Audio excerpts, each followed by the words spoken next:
Morning folks, Reloading Bench back with you once again. It's been a little while, short hiatus.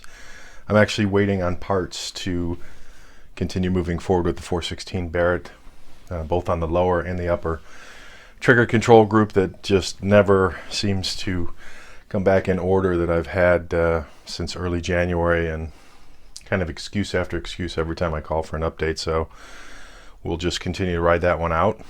And in the meantime, I started to do a couple of other things. I think you've seen maybe some of the new Reloader series, and along the same lines, I thought I would add to that and talk about, I've done some bullet pulling in the 416, but never with the Kinetic bullet puller. And this is actually a fave. You can see how dirty it is. A favorite of mine. I actually tape off the front just to keep the powder from flying all over the place. But I actually like the Kinetic bullet puller.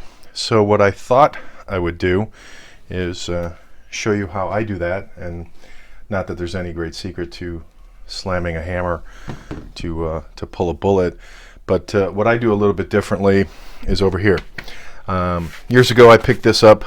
It's just a big piece of rolled steel that probably weighs about 40 pounds.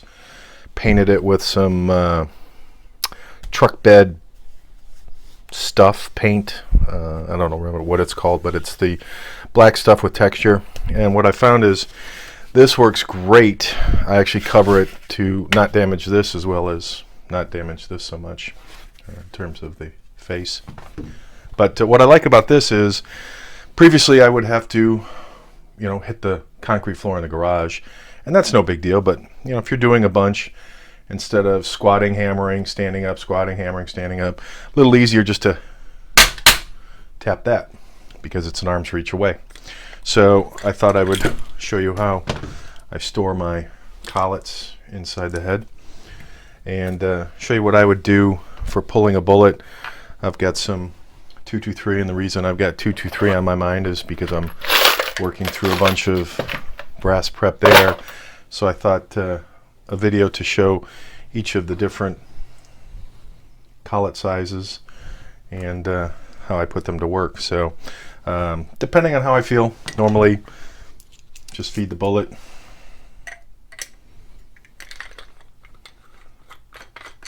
Nothing real tight.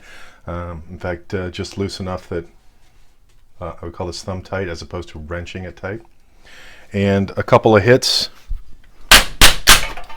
without damaging all my other stuff hanging around.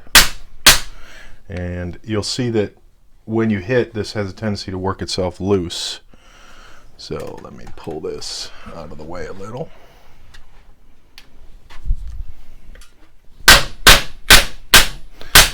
And Murphy's Law, that because I'm trying to do this video, it wants to be extra tight, but there's all the powder, there's the bullet, and because I've done this more times than I care to remember, there's a light coating of powder there. Normally this is open, and I'm assuming it's open to deal with a potential primer explosion, but this is a very thin piece of tape that is not going to prevent any pressure, but it does keep things a lot cleaner than if it was bare, because powder does escape. And once I have the casing, set that off to the side, and then normally what I would do is dump everything in a powder funnel.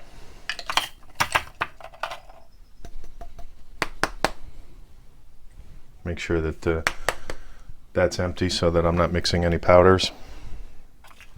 And as you can see, everything is in there. Usually yank the bullet, shake off any powder, reusable bullet. And then since I'm going to demonstrate the 45 as well, I'll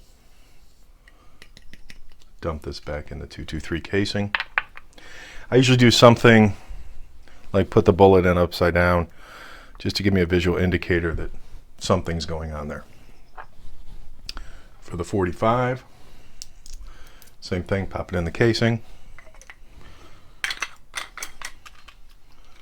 finger tighten, a lot easier on the 45.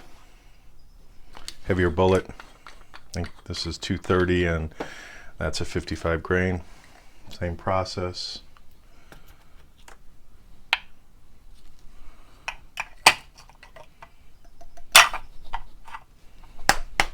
Clean it out.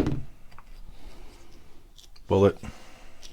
Some moly coated bullet, so some of the flakes from the powder may stick a little. You can see the powder as it already wants to head down into the throat of the funnel.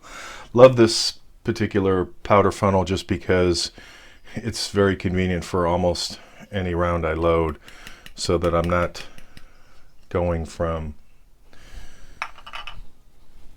the metal powder tin, say that's on the scale, which is a little stickier. I've been looking into potentially getting maybe a brass version of the same thing to be less, more powder staticky resistant.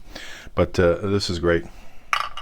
And then when I'm done, again, usually take the cap, throw the collets in the cap, twist it, and I'm off for storage, and I'm done.